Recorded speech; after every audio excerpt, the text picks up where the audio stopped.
Without uniform కొడుతున్నావు sir.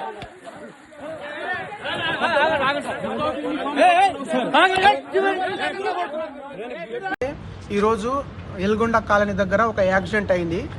ముందలా వెళ్తున్న ఆటోను వెనక నుంచి కార్ వచ్చి గుద్దేసింది.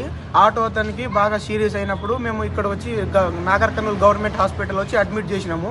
మధ్యలో పోలీస్ స్టేషన్లో మమ్మల్ని పిలిపిస్తే ఆ కార్ అతను పోలీస్ స్టేషన్లో ఉన్నాడు.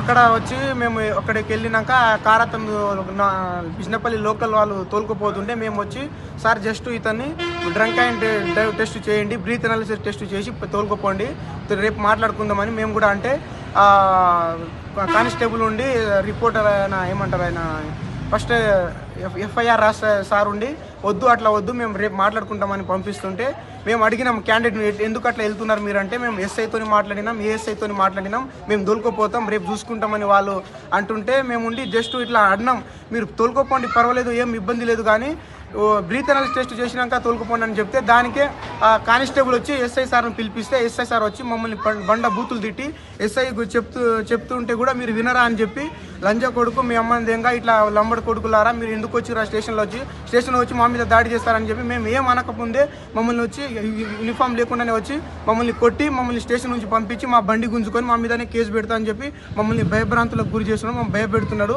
ఈ విషయం గురించే మేము ఈరోజు ఇక్కడ ఎస్పీ ఆఫీస్ దగ్గరకు వచ్చినాము సార్.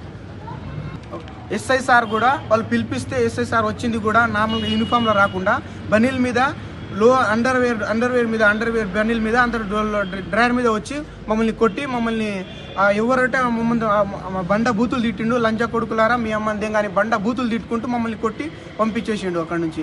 ఇంకోటి మా బండి గుంజుకున్నాడు, మమ్మల్ని మీద కేసు వేస్తా అని చెప్పి మమ్మల్ని భయపెడుతున్నాడు.